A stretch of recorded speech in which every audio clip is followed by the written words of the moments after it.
हे guys, welcome और welcome back to my YouTube channel. कैसे हैं आप सब? आई होप आप सभी बहुत अच्छे होंगे, सेफ़ होंगे एंड घर पे होंगे एंड हैप्पीली अपनी लाइफ जी रहे होंगे।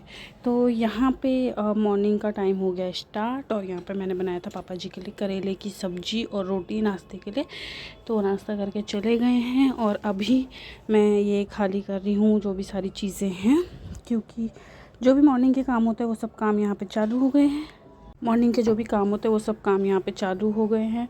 तो आपको मेरे व्लॉग्स कैसे लगते हैं? डेली व्लॉग है, डेली में जो चीज़ें होती है मैं वही आपके साथ शेयर करती हूँ। तो अगर आपको मेरे व्लॉग अच्छे लगते हैं तो मेक श्योर चैनल को सब्सक्राइब कीजिए, वीडियो को लाइक कीजिए, ज़्यादा से ज़्यादा शेयर कीजिए, कमेंट कीजिए and also hit the bell icon, जिससे कि कोई भी न्यू वीडियो जब मैं डालूँ तो सबसे पहले नोटिफिकेशन पहुँचे आपके पास, जिससे कि आप उसको देख सकें और ढेर सारा प्यार दे सकें। एंड और भी कोई सजेशन हो तो वो भी कमेंट डाउन कर सकते हैं आप कि कैसी वीडियो बनानी चाहिए मुझे और कैसी नहीं। तो उसके बाद यहाँ पे मैं फिर जहाँ खाना रखते हैं वहाँ पे लेने वेने में थोड़ा बहुत गिर पड़ जाता है, तो वो सब साफ़ कर रही हूँ मैं यहाँ पे। फिर उसके बाद यहाँ पे मैं मटके का पानी जो भी रहता है वो साफ़ करके एक दिन के गैप में धोती हूँ मैं, क्योंकि ये जो मटका है ना ये अंदर से एकदम प्लेन है, वरना और जो मटके आते हैं ना वो कैसे अंदर से मिट्टी छोड़ते हैं तो वो गंदा हो जाता है पानी, लेकिन इसमें नहीं होता। और एक मटका पूरा पानी हमारे घर में एक दिन में लगता भी नहीं, इसलिए मैं एक दिन के गैप में इसको वॉश करती हूँ। और मैं तो फ्रिज का पानी पीती हूँ, अब जैसे कि गर्मी स्टार्ट हो गई है, लेकिन घर में सब मटके का ही पानी पीते हैं यहाँ पे। लेकिन मुझे बहुत शुरू से ही आदत है फ्रिज का पानी पीने की, फ्रिज में रख के फ्रूट्स वगैरह खाने की। और मैं आपको सच बताऊँ तो जब मैं प्रेग्नेंट थी तब तो मैं सारे फ्रूट्स फ्रिज में रख के खाती थी। मतलब अजीब से मूड स्विंग्स बोलते हैं ना, मेरा सिर्फ एक ही था, मैं बनाना भी खाती थी तो फ्रिज में रख के खाती थी और सब मुझे इतना डांटते थे। और उसकी वजह से ध्रुव को सर्दी की प्रॉब्लम भी है, पर उस टाइम मुझे वही अच्छा लगता था, तो समझ में नहीं आता था इतना। लेकिन अब समझ में आ रहा है, तो आप लोग ऐसा मत कीजिएगा, ऐसी ठंडी चीज़ें मत खाइए, उससे फिर बच्चे को यही सारे काम चालू हैं सफाई के जो मॉर्निंग में रहते हैं वही सारे। तो हाँ, जैसा कि मैं बता रही थी वहाँ पे फिर मैं कुछ काम करने लगी थी। फिर इसमें पानी भरने के बाद हम जो ये दूसरा जो स्टील का मटका है जिसको हम लोग गुंडी कहते हैं, इसमें फिर पानी भर के रख देते हैं एक्स्ट्रा में, क्योंकि कई बार पानी की दिक्कत हो जाती है तो आपको एक्स्ट्रा में सफिशेंट रखना चाहिए। उसके बाद यहाँ पर डस्टिंग का टाइम हो गया था, तो यहाँ ये हमारे किचन में ही ये थोड़ा टेबल टाइप का है, ये टी टेबल है, लेकिन अब हमने टी टेबल दूसरा ले लिया था तो इसे हमने किचन में रख दिया।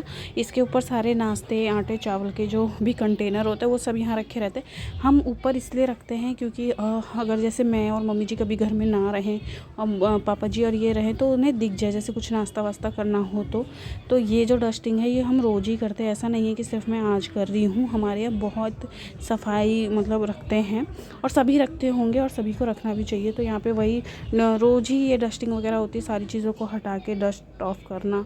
उसके बाद यहाँ पे ध्रुव का ये लंच बॉक्स है, इनमें किसी में खिचड़ी रखी हुई है मिक्स चावल दाल की, किसी में नाश्ता रखा हुआ है। तो ये सारी चीज़ें हैं कि मैं बहुत ही जल्दी आपको अपना किचन टूर कराऊंगी, तो उसमें मैं आपको सारी चीज़ें डिटेल में दिखाऊंगी। अगर आप लोगों को किचन टूर देखना है तो डेफ़िनेटली आप लोग मुझे कमेंट कर सकते हैं कमेंट बॉक्स में। तो फिर अगर कमेंट आएंगे तो फिर मैं डेफ़िनेटली किचन टूर कराऊंगी। रूम टूर देखना है तो रूम टूर कराऊंगी, हाउस टूर भी करा सकती हूँ, लेकिन उसके लिए जब मेरे घर में कोई नहीं रहेगा तब करा सकती हूँ मैं।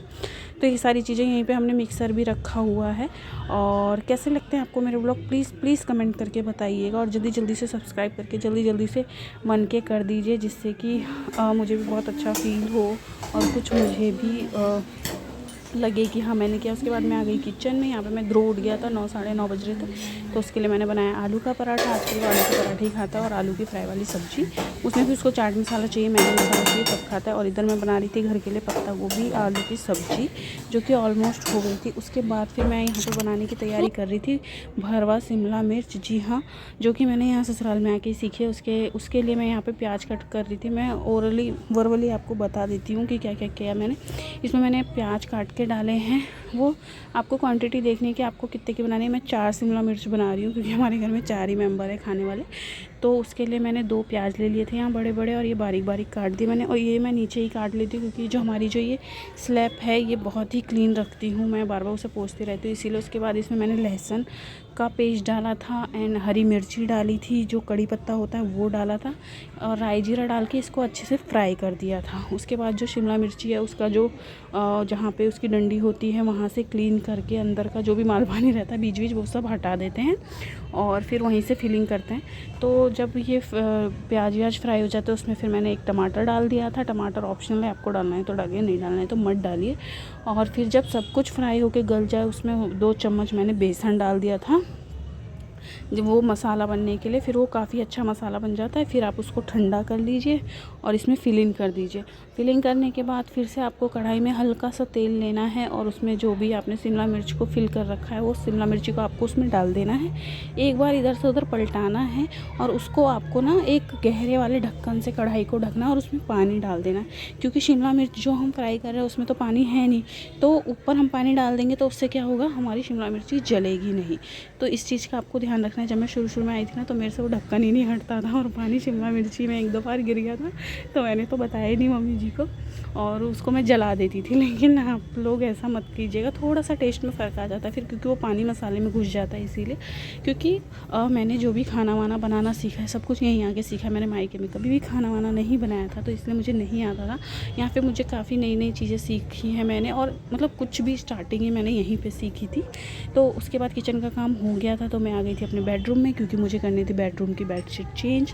तो यहाँ पे वहीं पे मैं चेंज कर रही थी। एक तो ध्रुव के कारण इतनी गंदी हो जाती है क्योंकि ध्रुव दिन भर उस पर कूदाकादी करते रहता है, इसीलिए। तो कई लोग बोलते हैं कि बेडशीट बिछाना बहुत ही हार्ड होता है, पर मुझे ऐसा कुछ हार्ड नहीं लगता। जबकि बहुत लोगों का देखती हूँ मैं कि बेड बीच में रहता है, उनके लिए तो बिल्कुल भी डिफ़िकल्ट नहीं होता। वो दोनों तरफ से जाके बेड को वो बेडशीट को टक इन कर सकता है आराम से। मेरा जो बेड है वो बिल्कुल दीवार में लगते तो एक तरफ से तो टक इन आसानी से हो जाता है, लेकिन जब दूसरी तरफ से करती हूँ ना मैं तो थोड़ी सी प्रॉब्लम आती है। उनके लिए प्रॉब्लम होती है जिनके नेल्स बड़े हैं या जिन्होंने नेल आर्ट करा रखा है। तो हाउसवाइफ तो हरदम नेल आर्ट करवा के नहीं रहती हैं, लेकिन मुझे भी बड़े नेल्स का बहुत शौक़ है। तो बड़े नेल्स का बहुत शौक़ है, तो कितने लोगों को होता है। तो वही जो जिनके बड़े नेल्स हैं ना तो उनको क्या करना है, उनको कॉम लेना है और अंदर टक इन कर देना है गद्दे के पास, तो बहुत ही ईजी हो जाएगा, काफ़ी ईजी। तो आप एक चीज़ कर सकते हैं, आप कॉम लीजिए, जो मोटा वाला कॉम होता है ना वो लीजिए और फिर उससे जो आपकी बेडशीट है उसको टक इन कर दीजिए। जिनके नेल्स हैं बड़े, वैसे तो हाउसवाइफ के रह ही नहीं पाते, क्योंकि वो करो क्या बोलते हैं उसको, बढ़ाओ ऐसे बहुत बच्चों की तरह बढ़ाओ उनको बड़ा करो। उसके बाद कभी बर्तन धोने में या कुछ भी करने में थोड़ी सी भी खरोच लग जाती है, फिर वो अच्छा नहीं लगता। फिर मैं जो करती हूँ फिर मैं उसको तीत से बाइट करके हटा देती हूँ। तो वही सारी चीज़ें हैं। तो अब इस व्लॉग को करते हैं यहीं पे एंड। आई होप आपको ये मेरा डेली रूटीन अच्छा लग रहा होगा।